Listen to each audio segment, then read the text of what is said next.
गौतम बुद्ध की शिक्षाप्रद कहानियां हमें यह सिखाती है कि जीवन में अगर हमें सफल होना है तो हमें अपने जीवन से अहंकार और घमंड जैसी भावनाओं को निकाल देना चाहिए और सदा दूसरों की सेवा करने की मार्ग पर चलना चाहिए।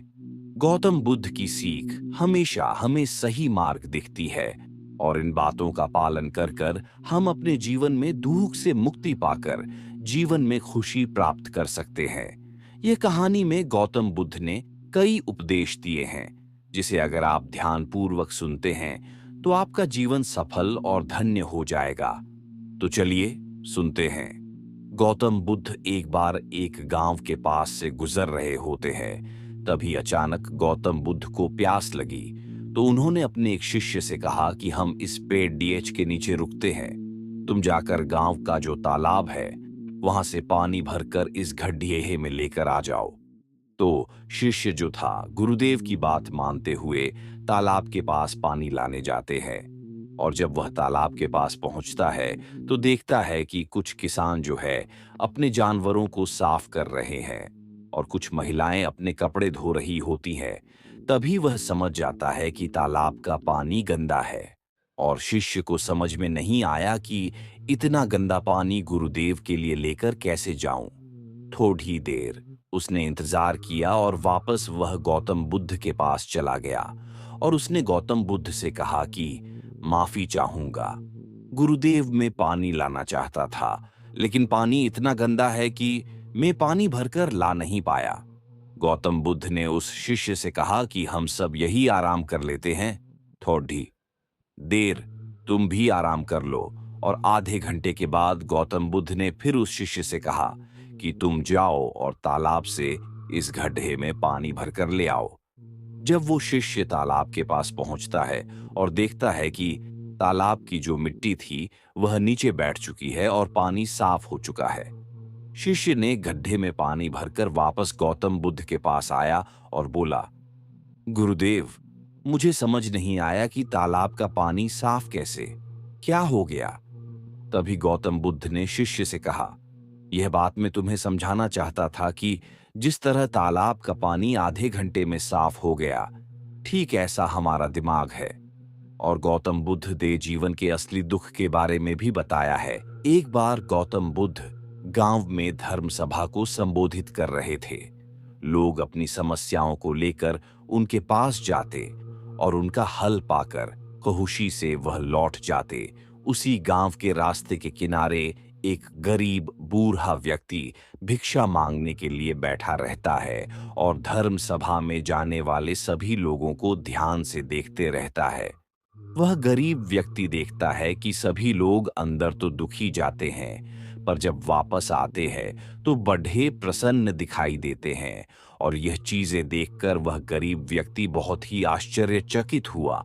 उस गरीब को लगा कि क्यों न मैं भी अपनी समस्या गौतम बुद्ध को बताऊं और मन में यह विचार लिए वह गौतम बुद्ध के पास जाता है।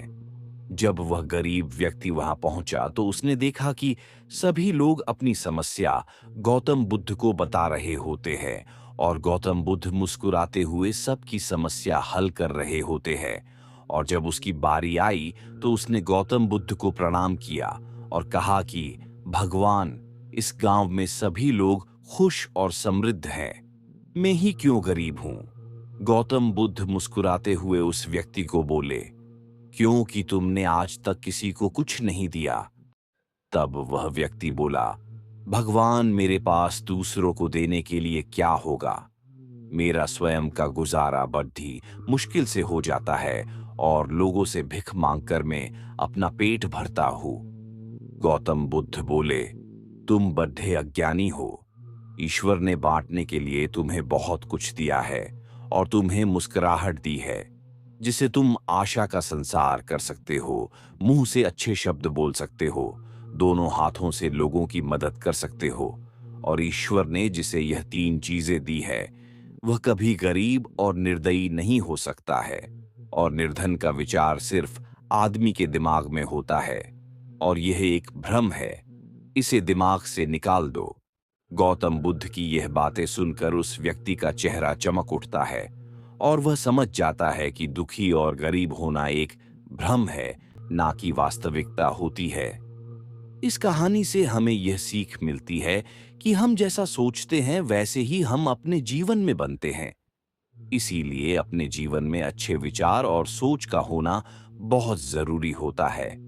और बोतल बुद्ध ने बताया कि जैसी जिसकी भावना एक बार भगवान बुद्ध प्रवचन दे रहे थे और अपना प्रवचन खत्म कर उन्होंने आखिर में कहा कि जागो, समय हाथ से निकला जा रहा है।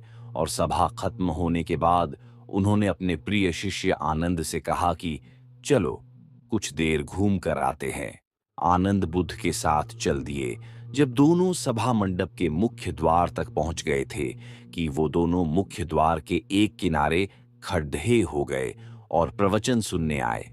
लोग एक एक कर बाहर निकल रहे थे, इसीलिए मुख्य द्वार पर भीड़ जमा हो गई थी। अचानक उनमें से एक महिला बुद्ध से मिलने आई। तभी उसने कहा कि तथागत मैं नर्तकी हूं और आज नगर एक बड्ढे शेठ के घर मेरे नृत्य का कार्यक्रम पहले से तय था, लेकिन मैं उसके बारे में भूल चुकी थी। जब आपने कहा कि समय निकला जा रहा है तो मुझे इस बात की याद आई और वह नर्तकी तथागत को धन्यवाद कर वहां से चली गई। अब उसके बाद एक डकैत बुद्ध के पास आया और बोला, तथागत मैं आपसे कोई बात छुपाऊंगा नहीं। मैं भूल गया था कि आज मुझे एक जगह डाका डालने जाना है, पर आज आपका उपदेश सुनने के बाद मुझे अपनी योजना याद आई। और वह भी भगवान बुद्ध को धन्यवाद कहकर वहां से निकल जाता है। डकैत के जाने के बाद धीरे धीरे चलकर एक बूढ़ा व्यक्ति बुद्ध के पास आया और कहा कि तथागत जिंदगी भर बुनियादी चीजों के पीछे भागता रहा, अब मौत का सामना करने का दिन नजदीक आ रहा है। तब मुझे लगता है कि सारी जिंदगी यूं ही बेकार हो गई। आपके बातों से आज मेरी आंखें खुल गईं और आज से मैं अपने सारे मोह माया छोड़ ढाककर निर्वाण के लिए प्रयत्न करना चाहता हूं। जब सब लोग चले गए तब बुद्ध ने आनंद से कहा, प्रवचन मैंने एक ही दिया, लेकिन उसका हर किसी ने अलग अलग मतलब निकाला और जिसकी जितनी झोली होती है उतना ही दान वह समेट पाता है। निर्वाण प्राप्ति के लिए भी मन की झोली को उसके लायक होना होता है। इसके लिए मन का शुद्ध होना बहुत जरूरी होता है। फिर गौतम बुद्ध ने घमंडी राजा के बारे में भी बताया। एक बार एक राजा गौतम बुद्ध के पास आया। आश्रम में बहुत भीड़ थी। तभी राजा ने बुद्ध से आग्रह किया कि वह उनसे एकांत में कुछ कहना चाहता है। अब बुद्ध बोले, सर्वत्र एकांत है और तुम्हें जो बोलना है वह यही बोलो। तब राजा बोला कि मैं संन्यास लेना चाहता हूं। ये सुनकर बुद्ध थोड़ा गंभीर हो गए। वे बोले कि तुम्हें सन्यासी होने के लिए और दीक्षा देने से पहले मेरी एक शर्त का पालन करना होगा। राजा ने कहा कि जब दीक्षा लेनी है और संन्यस्त होना ही है तो सब शर्तें मंजूर हैं। बुद्ध ने राजा को आदेश दिया कि अपने कपड़े और जूते उतारकर अपने राजधानी के राज्य मार्ग पर स्वयं को जूते मारते हुए चक्कर लगाकर आओ।